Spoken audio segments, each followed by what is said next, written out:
Hello, my name is Dwayne Renald Sims, the founder of the Negro League Legends Hall of Fame. We have a special presentation about the old Negro League baseball played around the country. Presented here on Laurel TV, They Played Baseball.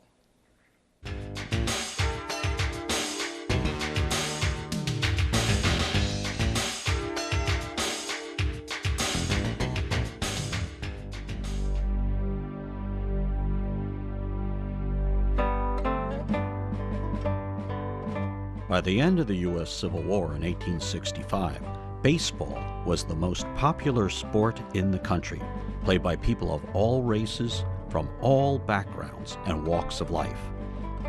By the turn of the century, however, America's pastime had become officially segregated, and black players were no longer allowed in organized baseball. But black Americans continued to play the game, and in 1920, the first of several black professional baseball leagues was organized. Financial problems plagued the majority of these upstart associations, and most failed within a few years. But in the 1930s, two new leagues were created, the Negro National League and the Negro American League. The experience that the Negro Leagues had is like nothing else. When you talk about civil rights and the movement, that's what they did. They went in the back doors. They could not get gas at the gas station. The players even told me they had to push the bus for some miles to get it to where they could get some gas. When they slept, they didn't sleep in the nice hotels that we talk about today. They slept on the bus. They had everybody piled up with all the equipment and everything. And they would go from city to city not knowing what the path would lead them to, because during that time was racism. And it's just one of those times in American history that we look at, but it had its good points and bad points. It's like I said, but it didn't really impact baseball to the point that stopped them from playing the game. And they played for the love of the game. A lot of them did not get paid playing the baseball game. And when they did get a little money, it was just enough to buy that piece of bread, buy a piece of bologna. Organized in urban areas and playing before mostly urban crowds, the new Negro League teams thrived, producing many outstanding players. When you talk about Willie Mays, Willie Mays is 16 years old. He started playing with the Birmingham Black Barons. I'm like saying, Willie Mays? You never even knew that Willie Mays played in the Negro League. Some of the other players like Roy Campanella, Satchel Paige, Walter Fenner, Buck Leonard, these guys played in the Negro League prior to going to the major leagues. In 1947, a young sports writer named Sam Lacey convinced Brooklyn Dodgers owner Branch Rickey to sign Negro League player Jackie Robinson to a major league contract. Jackie Robinson, yes indeed, he was the right guy to go, they said. And I know that came about through Branch Rickey getting involved with the great sports writer Sam Lacey. A lot of people don't know the impact that Sam Lacey had on the Negro League. He actually covered the Negro Leagues from back in the 30s to the 40s when Jackie Robinson came around, I think it was 1947, when he actually played his day in the major league and he made an impact. The color barrier had been shattered, and scores of talented black players were scooped up by major league teams. And I think people realize, hey, I always knew that baseball was America's game. It had no colored lines, but that was just an era in American history. If there wasn't any segregation going on at that time, believe me, everybody would have played the game of baseball. And especially when you talk about the women that played. You know, they had the league of their own. That was a league when the white women would play baseball during the war, during World War I and World War II. Baseball was going on with women, but the black women weren't allowed to play. Toni Stone, one of the first to play in the Negro League. I mean, she actually played for the Indianapolis Clowns and played for the Kansas City Monarchs. Her impact was, not only was she a woman, she could play the game of baseball. But that was a time in American history, and it impacted baseball to the point that people got another experience, got to realize that everybody's the same. When you sit down there and watch a game with your favorite team. Unable to compete with the newly integrated major leagues, the old Negro League teams began to fade away. The league finally folded in 1962. A lot of people say it was negative because no more Negro League, but most of the major league players at that time thought they were playing against the best players. They thought they were playing with the best players. But after Jackie, Don Newcomb, some of the other players, Ernie Banks, those guys got up there, they brought more excitement, more speed to the game, and they were like saying, wow, they can play the game just as well as we can. The legacy of the Negro League teams and the thousands of athletes who played for them lives on to this day in the Negro League Legends Hall of Fame. Major League Baseball, I think, was a goal for a lot of the players after the Negro League kind of dispersed in the late 60s. Actually in 1954, 53, around that period of time, most of the players had actually gone to the major leagues. They were picking the best at the time. They didn't get all the best because there was not enough room for all the best players to play. And that's the system of anything in America. There's never enough room for everybody to play. A lot of these gentlemen went on and became professionals. They worked for the government. They became entrepreneurs. But you know, when you talk to them, they still talk about the Negro League, a time that you really can't go to a library and read about the Negro League. So for me to have this vision about the Negro League Hall of Fame, it's like a library from the past that connects to the future, our children.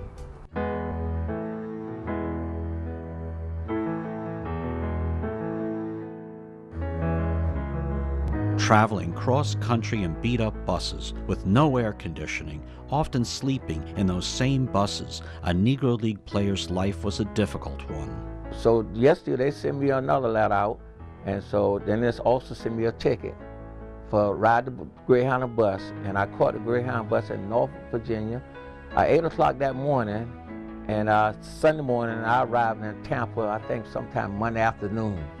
And at that time it was $19 on some odd cent, with tax $21 some odd cent to ride the bus from Tampa, Florida, from North Virginia to Tampa, Florida. And so when I got down to Tampa, Florida, they also told me that if I didn't meet the team there, to keep going to Braden, Florida, where their team would be playing. And they said at that time we would bring our own socks and things. You know, we had to bring our socks and shoes, and if you had a particular bat. And so then after that, I met the team, and then we played different teams and what have you. We were going up into a place called Welch, West Virginia. And coming up the mountains in West Virginia, man, you got the mountains. So this bus gets up to the top of the hill, and all of a sudden says, through the rod. So the manager, the owner was named Arthur Dove. He used to throw up quarters and chew the back like V.O. Plenty. I don't know if you remember Dick Tracy with V.O. Plenty. So he told the lady at the hotel, said, look, said, this is my team. He said, don't worry about it. I'm one of the richest guys in North Carolina. Because he had a bunch of jukeboxes and stuff. He said, give them 3 meals a day and put them up in the hotel and I'm going to pay you. So he had the bus, carried the bus to the mechanic shop. So we stayed there about 2 weeks, man. We practiced, eating and practicing, eating. So one morning, she said, look, said, y'all heard Dub came and got the bus. Oh, yeah? I said, yeah. So he slipped in and got the bus gone. Didn't give me no money. Tell you what you're gonna do. So I'm gonna give you this breakfast, and I'm gonna give you a sandwich for lunch. And now your dinner gonna be in the air. He said, what you mean? I said, you're gonna get out of here. Look, you're getting out of here. I'm not feeding you. So I run to the telephone, and I called my mom. I said, look here, Mom. I'm doubled, I'm stranded. Send me $100. We played doubleheaders, and those doubleheaders like on a Sunday, and you get tired. You have to change your uniform. And on that particular bus, our transportation was, was awful. We had an old shabby, raggedy bus. And on that bus we had a plastic bag in the back with Hank Aaron uniform there. That was 44. And they used that as a token, I think, because Hank Aaron, he was a great ball player. He came out of the clown organization, but he didn't play for so long. He played about, maybe 6 weeks or more. And he just kept on going. We played Camp Lejeune. I remember we were out there, we were stopped. A manager was named Wesley Barron. So he talked like Louis Armstrong. He said, look, Dick said, we're going into Lejeune 2 days early. So we pull in there. So the A&R NCO said, wait a minute, hold it. You're not supposed to be here till Friday. He said, oh my gosh, said the man made a mistake. I got all these young fellas out here, we don't have no money, nowhere to stay. I said, where can we stay at? Man said, ain't no problem. I said, come on, we're gonna put you up in the barracks, and showed us the special service barracks. Oh man, we ate steaks. They fed you that night, steaks, ate steak that night.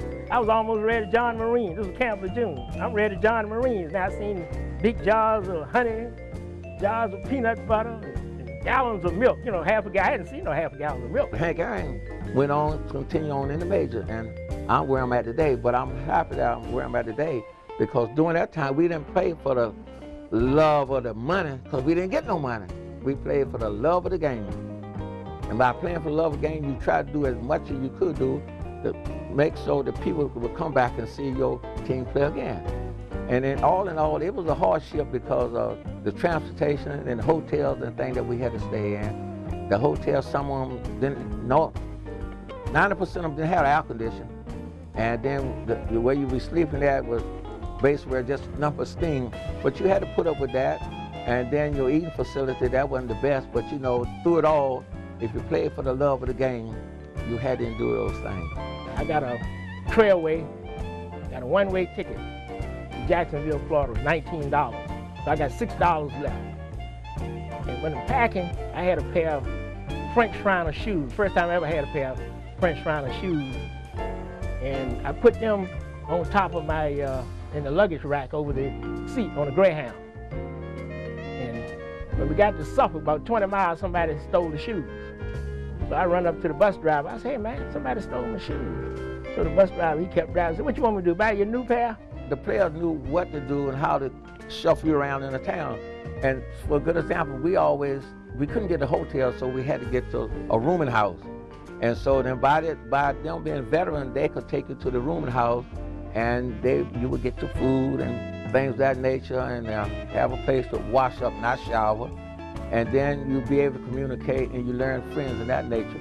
When they cut me that day, you know, it's a sad day. You look on the list, you don't see your name on the squad, you look on the far corner, it's your traveling money. That's when you go, you know, you get the ticket, you're going home. That's a sad day now. If you ever see a grown man cry, you be on that corner and you see when you peep up and you see your name. It's rough, now I'm telling you.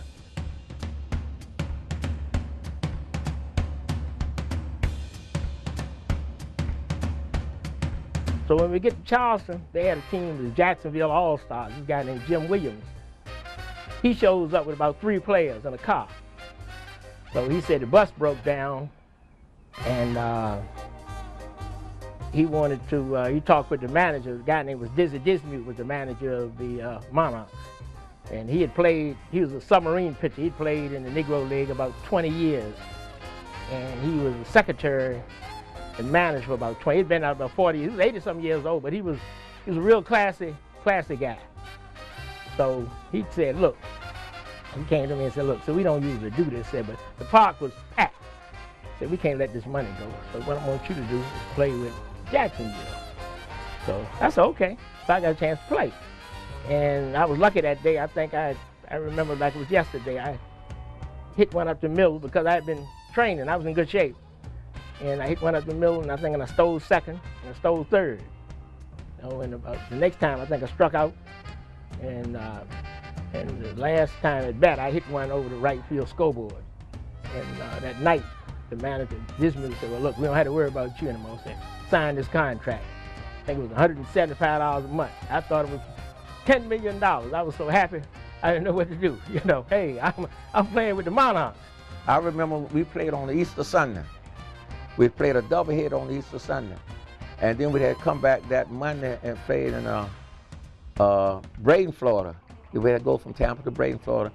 And that was a memorable game because that Easter Sunday, you would look to see a lot of folk out to the game during the early game because most of the time people was in church at that time, you know.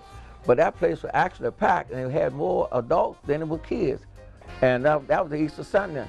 And that was a doubleheader. But now come that Easter Monday, we didn't have a handful of folk out there to see us play.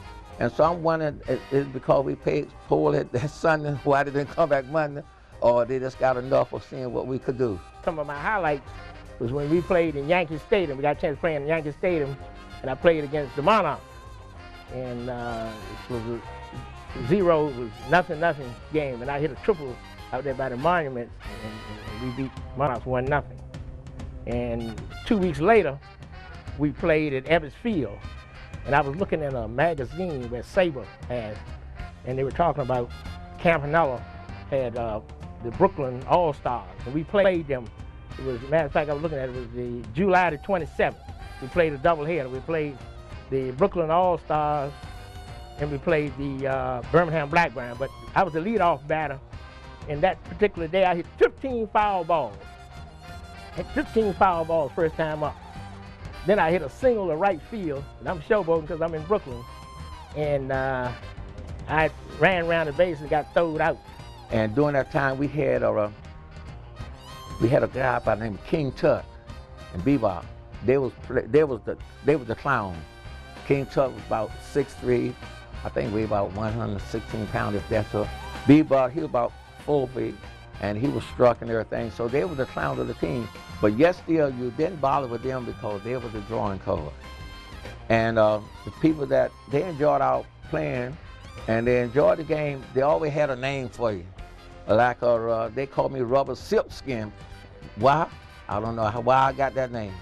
Maybe because I was a little nervous or scared or what have you, but that's what they called me. But through it all, it was a great experience. Man, we played Lejeune, and we had Lejeune about 14-2. And we had a pitcher named Cannonball James. He was out of New Orleans. He was big Creole. He was a heck of a pitcher. He knew how to cut the ball. You know, he could make it sail. Man, down there in that swamp, about 4 innings, his sweat was rolling off like $50. He had to come out, he almost fell out. Now we're in trouble. We put, what's his name, Gillum, he came in. They knocked him out. And we had another pitcher came in. Man, they ended up beating us 18-17.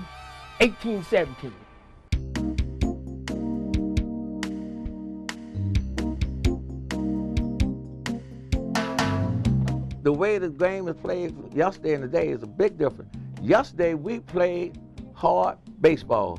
Today, if you notice the players today, I got to tell you like this, they all want to be showboats. They're making the big bucks. They're playing with their necklace, they're playing with their bracelets, and everything like that neighborhood, in that neighborhood of Drury. Well, the game they play today, for the pitchers, they're more scientific with pitchers now. See, in the old days, a pitcher would pitch 9 innings a day, and they bring him back tomorrow. Today, you got a pitcher, he pitched 7 good innings, they pull him out. He might have a shutout going, they pull him out and rest him. Then you got a middle relief pitcher, then you got a stopper. But during that time, we didn't have all that to play with, and we played with sliding pads. Now they got those biker shorts with pads in them. We had jockey strap. They don't have no jockey strap today. I don't think you find a professional athlete using a jockey strap. They use the biker pads and everything of that nature. And then we played our uniform. Our uniform was up about knee high. Now you found the length of pants is all the way down, touching the ground. And instead of being tapered to the ankle, now they're flat out, like they're trying to be a sports show or something like that. So it's a difference. They're playing now for, well, it's a good game still, but it's fashion. It's fashion what it's all about. Plus the spikes, you don't have to worry about those guys getting cut with those spikes now. See, when we were playing, had those sharp spikes, guys sharpen those spikes and cut your shins up. So you don't have to worry about that. And plus the helmets, they got helmets. You know, when we first started, they had a little insert you could put in your hat, you know, and the guy would throw at you, so you couldn't dig in. Yeah, you couldn't dig in then. See, when we were playing, you hit a home run, that's why we didn't hit that many home runs, because next time you came up, you can forget it. You got to lay down. He's going to knock you down. I mean, he throws 1, 2, 3 pitches at you. Yeah, see, that's one of the differences, you know. And I reckon with the big money, that goes along with that. And another thing too, we were very disciplined when we were playing. Now, a player now is not disciplined because he's making the big money, and normally he's making more money than his coach or the manager. So then he can rah, say what he want to say, and the front office going to lean to him because he's the one, the drawing card. For a good example, we could use like Barry Bond or something like that. Darryl Strawberry back in his day, see? Or Dwight Gooden, see? And they could say what they said because they were drawing cards. But back in those days, everybody played together as a unity and as a family. We didn't try to criticize, and whatever the coach said, the manager said, we did just that. And I had one of the best men to work for, Mr. Sneed. Well, he was an easygoing person, but although he was easygoing, but he wanted you to do what he said he wants you to do, and you had to do it right. And in that time, if you didn't do it right, you get your trip back home. Plus the guys now, and God bless his soul, they're making plenty of money, and I like that. I like that. They really get it. Because I know some youngsters from my home, I met them, the Upton boys, they got $10 million in that household, you know, before they started. So that's a good start. Yeah. But I enjoyed it, you know, the Negro League. And today's game and yesterday's game is your benefits. That's number one, your benefits and your insurance and things of that nature. Now, a person playing the game today, when he retires, he get medical, life, and everything. Back in those days, you didn't get those benefits. You had to almost struggle for yourself to get those things. And it was hard at that time.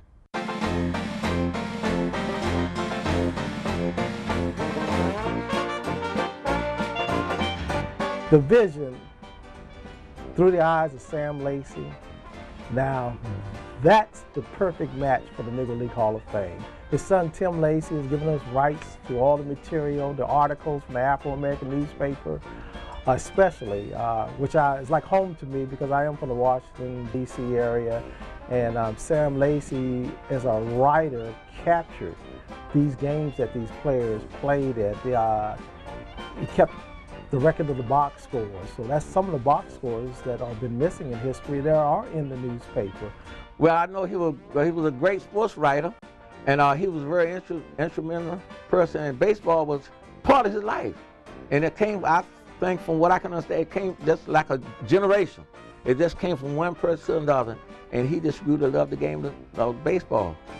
And he, right today, Sam Lacey's baseball. And I think through the eyes of Sam Lacey, that feature that we'll have, the impact that he had with Branch Rickey, with Jackie Robinson. I think a lot of people don't realize that Jackie Robinson was not probably the first person they thought about taking to the Major League. I know through Tim Lacey's, Sam Lacey's son, he told me that Branch Rickey called his daddy. He remembered it. He remembered that they were wondering who would be the best guy. It didn't have to be the best player. Of course, because during that time of racism, you had to realize that they were calling your names, they were spitting on the players, but that's what they had to deal with. And Sam Lacey was also a mentor, not only to Jackie Robinson, but Wilma Rudolph, all the other great Arthur Ashe. Sam Lacey has a legacy within itself.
Yes, I hope you enjoyed this special presentation here on Laurel TV. They Play Baseball. If you'd like to learn more about the Negro Leagues, you can go to www.nllhof.org, and thank you for watching.